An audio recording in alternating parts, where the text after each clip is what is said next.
하나님 말씀은 누가복음 15장 11절에서 24절까지 말씀입니다. 오늘 본문 누가복음 15장 11절에서 24절까지 말씀, 또 더 크게 보면 그 뒤에 32절까지 말씀은 우리가 잘 알고 있는 집을 나간 탕자의 비유, 둘째 아들에 대한, 허랑방탕한 둘째 아들에 대한 내용을 지금 담고 있습니다. 하지만 우리들은 이 비유의 말씀을 생각해 보기 전에 먼저 이것을 생각해 볼 필요가 있습니다. 적어도 이 둘째 아들, 짐당한 둘째 아들의 비유에 있어서만큼은, 물론 다른 비유 가운데서도 그런 내용들이 많이 있을 수 있겠습니다만은, 적어도 이 내용에 있어서만큼은 기존 신자를 두고서 하시는 말씀이다라고 하는 사실입니다. 하나님의 은혜를 한번 맛보았던 사람들, 그런 사람들이 침륜에 빠지게 되면, 히브리서에서 그렇게 말하죠. 이렇게 사람들이 은혜를 받았다가도, 신앙을 고백했다가도 또 이렇게 시험에 들 수도 있고 낙심할 수도 있는 이런 상황이 발생한다라고 하는 것을 전제하고 염두에 두고서 우리가 이 본문 말씀을 보면 더 은혜롭고 하나님 뜻에 합당한 모습으로 성경을 볼 수 있게 될 것이라고 생각이 되어집니다. 내용이야 이제 다들 알고 계신 내용들이니까 어떤 이 안에 담긴 의미들을 먼저 생각을 해보자고 한다면, 첫 번째 무엇이 있느냐 하면, 둘째 아들이 아버지에게 유산을 달라고 하는 내용이 우선 나오게 됩니다. 유산이라고 하는 것은 아들의 입장에서 보았을 때에 내가 그 유산, 재산을 형성함에 있어서 내가 수고한 것 아무것도 없습니다. 그 재산을 형성함에 있어서 내가 고생한 것 아무것도 없습니다. 그저 아버지가 열심히 일을 해가지고 아버지가 열심히 일을 한 결과로 모아놓은 재산인 것입니다. 이것을 둘째 아들이 달라고 하는 거죠. 미리 달라고 하는 겁니다. 내가 해놓은 것 아무것도 없음에도 불구하고 내가 당당하게 달라고 이야기를 하더라라고 하는 것이죠. 이게 뭡니까? 하나님의 은혜이다라고 하는 것입니다. 하나님은 이렇게 우리들에게 은혜와 자비를, 사랑을, 긍휼을 베풀어 주고자 하신 분이 하나님이다 하는 거예요. 우리가 하나님을 향하여서 가지고 있는 것이라고는 죄밖에 없음에도 불구하고, 그럼에도 불구하고 우리들은 하나님을 향하여서 당당하게 주세요, 내놓으세요 라고 이야기할 수 있다는 것이죠. 하나님과 사람과의 관계를 여기서 이야기하고 있습니다. 부모는 할 수 있는 만큼 좋은 것을 자식에게 주고자 하는 것이 부모이라고 한다면, 자식은 또한 그렇게 할 수 있는 만큼 꼴가먹으려고 하는, 여기 경상도 사투리로 할 수 있는 만큼 꼴가먹으려고 하는, 이것이 자식의 모습이더라라고 하는 것이죠. 그럼에도 불구하고 어느 부모인들 그 자식을 향하여서 아이고 이 녀석아 원망하지 아니하고 못해주어서 안타까워하는 마음이 부모의 마음인 것처럼, 하나님께서도 오늘 비유를 통해서 둘째 아들이 아버지에게 당당하게 주세요 요구하는 그 모습을 통해서 하나님께서도 그렇게 우리들에게 사랑을, 자비를, 긍휼을, 인자를 베풀어 주기를 원하시는 하나님이신 것에 대해서 가르쳐주고 계시다 하는 것입니다. 그런데 그렇게 값없이 포도주를 사고 아무런 대가 없이 젖을 샀던 이러한 이스라엘 백성들이지만, 이들이 과연 얼마만큼이나 받은 바 은혜를 잘 간직하였던가 하는 것이죠. 우리들도 마찬가지 아닙니까? 처음에 예수 믿을 때에 그 기쁘고 즐거웠던 마음들, 그 마음들을 우리가 그대로 지금까지도 간직하고 유지하고 있는 사람들이 몇 명이나 있겠는가 하는 것이에요. 도리어 어떤 사람들은 그 첫사랑은 다 잃어버리고 내가 교회 뭐하러 다녀? 심지어는 그런 사람들조차도 있을 수 있는데 말이죠. 해서 그 뒤에 나오는 내용들이 바로 그 내용입니다. 허랑방탕하여서 다 재산을 잃어버리고 말았습니다. 하나님으로부터 값없이 돈 없이 받은 바 은혜를 우리들은 너무나도 무가치하게 값어치 없이 사용을 해버리고 말은 거예요. 그냥 헌신짝 내버리듯이 그렇게 흘려버리고 말았던 거예요. 해서 그 예화 중에 실제로 그런 일이 있었는지는 제가 정확히는 모르겠습니다만은 그런 이야기가 있죠. 강원도에 있는 어느 형사가, 강원도에서 살고 있던 어느 형사가 로또 복권에 당첨이 된 거예요. 1등에. 그러니까 이제 한국에서는 살 수 없다. 갑자기 많은 돈이 생기고 이렇게 하면서 한국에서는 살 수 없다. 왜냐하면 그 사람들이 와서 돈 벌리고 손 벌리고 막 이렇게 하니까. 그래가지고 다 이제 정리해가지고 미국으로 이민을 갔어요. 이민을 갔는데 돈은 많지 할 일은 없지 미국 사회에서 어떻게 뭐 잘 적응하기 힘들지 뭐를 하냐면 마약을 하는 거예요. 남자가 마약을 하지. 그러면서 재산 탕진해버리고 말지. 아이들은 또 집에 있는 돈 몰래 이제 빼내다가 밖에 나가서 지 멋대로 다시 써버리지. 완전히 가정이 완전히 풍비박산이 나버리고 마는 거예요. 네, 그래서 그래도 강원도에서 형사로 있을 때는 많지는 않지만은 그래도 그 봉급 가지고서 이렇게 저렇게 식구들이 그나마 이렇게 단란하게 지냈었는데 갑자기 큰 돈을 만지다 보니까 이걸 감당을 못하는 거죠. 그래서 그렇게 이제 도리어 한국에 있을 때보다도 못한 그런 이제 나쁜 상황으로 빠져버리는 그런 이야기가 제가 들은 적이 있었는데 우리들이 받은 바 은혜를 잘 간직해야 될 이유가 여기 있다는 것이죠. 그러나 둘째 아들은 이 받은 바 은혜를 아버지로부터 받은 재산을 잘 관리를 못한 거예요. 못하고서 이렇게 허랑방탕해버리고 마는 것이죠. 우리들도 마찬가지로 예수님께서 하신 비유의 말씀 가운데 뭐가 있어요? 진주를 돼지에게 던져주지 말아라. 도리어 돼지는 그 진주를 물어보고서는 먹지 못할 것인 것을 알고는 도리어 주인에게 화를 낼 것이다. 이런 말씀을 하시잖아요. 진주를 돼지에게 던져줄 필요가 없다. 그 값어치를 의미를 모르는 존재들에게는 그런 것을 줄 필요가 없다. 오늘 본문에서 그렇게 둘째 아들이 그 유산을 가지고 있으면서 허랑방탕해버리고 마는 우리들도 마찬가지로 우리들에게 주신 값없이 주신 십자가의 구속의 은혜와 은총을 우리들이 마음속에서 얼마나 어떻게 잘 간직하고 있느냐 이것이 문제인데 오늘 본문에서 그렇게 허랑방탕하고 있다. 그런데 그 다음에 어떤 이야기가 나옵니까? 이제 그 나라 사람들에게 좀 어떻게 좀 벌어먹고 살 수 있는 방법을 찾아보려고 하는데 뭐 제대로 된 것이 없다라고 하는 것이죠. 제가 자주 인용하는 성경 구절 가운데 요한복음 10장에 그 말씀이 있죠. 도둑이 오는 것은 죽이고 멸망시키려는 것뿐요 내가 온 것은 양으로 생명을 얻게 하고 더 풍성히 얻게 하려 함이라. 예수님께서 말씀하셨단 말이에요. 이제 이 둘째 아들이 그렇게 가지고 있는 것을 다 잃어버릴 때 왜 잃어버립니까? 마귀의 미혹에 따라서 잃어버리게 된 것 아닙니까? 그렇게 다 잃어버리고 난 뒤에는 빈털터리가 되고 나니까 그를 돌보아 주나요? 야, 너 그동안에 우리들을 위해서 돈 쓰느라고 고생했다. 이제 돈이 하나도 없다고? 그럼 우리가 의리가 있지. 우리가 너를 돌보아 주마. 이렇게 나서는 사람 아무도 없이 돈이 있을 때는 와가지고 옆에서 살랑살랑 하면서 돈 다 뺏어버리고 돈 하나도 없으면 돈 다 떨어지고 나니까 나 몰라라고 내팽개쳐버리는 이것이 그들의 모습이고 습성이더라. 마귀는 결코 우리들에게 평안을 주지 못하고 마귀는 결코 우리들에게 부유함을 주지 못한다는 것이죠. 죽이고 멸망시키는 것밖에 없다는 것입니다. 둘째 아들이 돈이 많이 있을 때에 둘째 아들이 그 동네에 들어왔을 때에는 모든 사람들이 다 그 둘째 아들을 환영을 했지만 그 둘째 아들에게 돈이 떨어지고 나니까 어느 누구도 그 둘째 아들을 환대하는 사람이 없는 것처럼 그렇게 마귀도 우리들에게 무엇인가 하나님의 은혜가 있을 때에는 어떻게 해서든 그 은혜를 잃어버리도록 만들려고 하고요. 그렇게 잃어버리고 난 뒤에는 마귀도 우리들을 나몰라라 하고 내팽개쳐버리고 마는 이러한 존재가 영적으로 그렇게 마귀에게 미혹을 당한 사람의 모습이더라 하는 것입니다.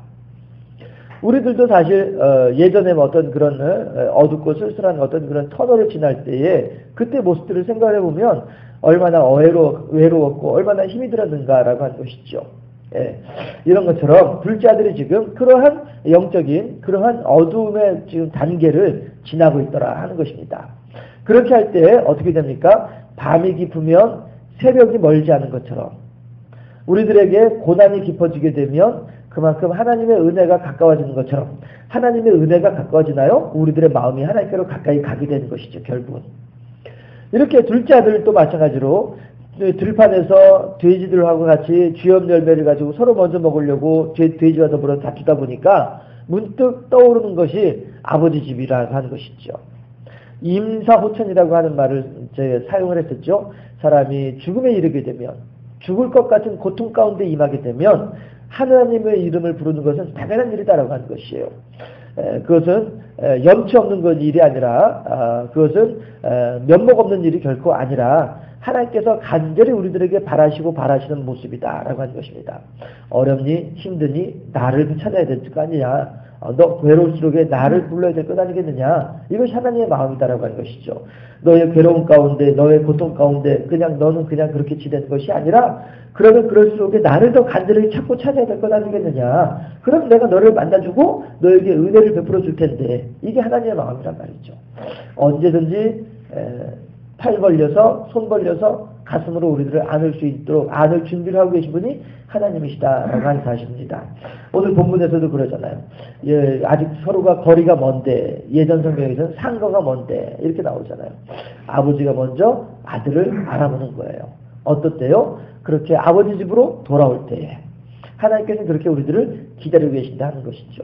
해서 과연 내가 지금 들판에서 돼지와 더불어서 쥐염 열매를 서로 먼저 먹으려고 다투는 이 비참한 상황 속에서 어떻게 하면 좋겠는가 라고 할 때 에라 모르겠다 이놈의 인생 에휴 그냥 이대로 살다 가지 뭐 이렇게 있는 것이 아니라 내가 이렇게 굶어 죽느니 내가 면목 없지만 정말로 아버지 앞에 송구스럽지만 내가 아버지한테 가가지고 품꾼이 한 사람으로라도 살아야 되겠구나. 지푸라기라도 붙잡는 심정으로 하나님께로 돌아오는 그 마음을 하나님께서는 원하신다는 것이죠. 그 마음을. 돌아오는 그 마음을 하나님께서는 원하신다는 것이죠. 왜 그래요? 그렇게 해야 우리들을 살릴 수 있으니까. 그렇게 해야 우리가 살 수 있으니까. 하나님은 그렇게 우리들에게 생명을 주고 더 풍성히 얻게 하려 함이라고 하는 말씀을 따라서 그렇게 우리들에게 베풀어 주고자 하신 분이 하나님이고 나누어 주기를 바라신 분이 하나님이다 하는 것이죠. 그렇게 돌아올 때에 아버지는 그 아들에 대해서 어떻게 합니까?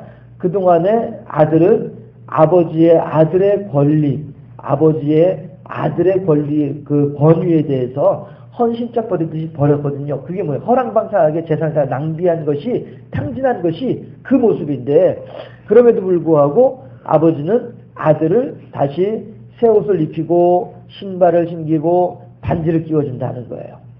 너는 우리 집에 지금 너는 내게로 돌아올 때에 종살이 하려고 왔지만 아들이 아니라 종살이 하려고 나에게 돌아왔지만 나는 결코 너를 종으로 그냥 내버려 둘 수가 없어. 너는 내 아들인 것을, 너는 내 아들이야. 다시 내 아들로 받아들여 줄 거야. 이게 바로 새 옷을 입히고 신발을 신기고 반지를 끼우는다고 하는 그 말에 담겨져 있는 의미인 거거든요. 너는 내게로 올 때에는 종으로 오려고 종의 자격으로 오려고 했지만 나는 너를 내 아들로 회복시켜 주겠다. 이게 아버지의 마음인 것처럼, 왜 그래요? 죽었다가 살아난 아들이다라고 생각을 하거든요. 잃어버렸다가 다시 찾은 아들이다라고 생각을 하거든요. 하나님께서도 그렇게 우리들을 귀하게 여겨주신다 하는 것입니다. 그래서 우리들은 둘째 아들과 같이 하나님의 무한하신 은혜를 값없이 돈 없이 받은 존재들입니다. 그런데 너무나도 쉽게 받다 보니까 제대로 관리를 못하고 간직하지 못해서 도리어 잃어버렸습니다. 마귀의 미혹에 빠져서 잃어버리고 말았습니다. 그렇게 잃어버렸을 때에 그렇다면 마귀가 우리들을 돌봐주고 살펴주느냐? 아니고 도리어 우리들이 더 비참해지고 말더라. 그러나 그 비참한 상황 속에서 하나님을 부르고 하나님을 찾게 될 때에 하나님은 또다시 기쁨과 즐거움으로 우리들을 받아들여 주시고 우리들에게 은혜를 더해 주시고 우리들을 회복시켜 주시는 분이 하나님이시더라. 왜 그렇습니까? 그만큼 우리들을 사랑하시는 분이 하나님이시기 때문이다 하는 것입니다. 그래서 우리들 마찬가지로 어려운 일이 있을 때, 힘든 일이 있을 때 내가 왜 이런 일을 겪어야 되지? 아이고 참말로 이것이 아니라 하나님과 나와의 관계가 어떠한가? 내가 하나님으로부터 얼마나 멀리 떨어져 있는가? 내가 하나님으로부터 얼마나 멀리 나와 있는가? 하나님의 사랑이 내 속에서 얼마나 희미해지고 있는가? 이런 것을 우선 생각을 해보면 현재 내가 겪고 있는 상황에 대한 해답이 보다 더 쉽게 찾아질 수 있지 않겠는가 생각이 되어집니다. 그리고 그 하나님께로 다시 돌아오게 되면 하나님께서는 언제나 팔 벌려서 우리들을 환영해 주시며 우리들의 어렵고 힘들고 외롭고 쓸쓸한 모든 일들에 대해서 위로해 주시고 사랑해 주시고 해결해 주시고 하시는 분이 하나님이시다 하는 사실을 우리가 다시 한번 깊이 생각을 해볼 필요가 있겠다. 본문 23절, 24절에서 뭐라고 해요? 우리들은 먹고 즐기자. 내 아들이 죽었다가 다시 살아났다. 잃어버렸다가 다시 찾았다. 얼마나 기쁘냐.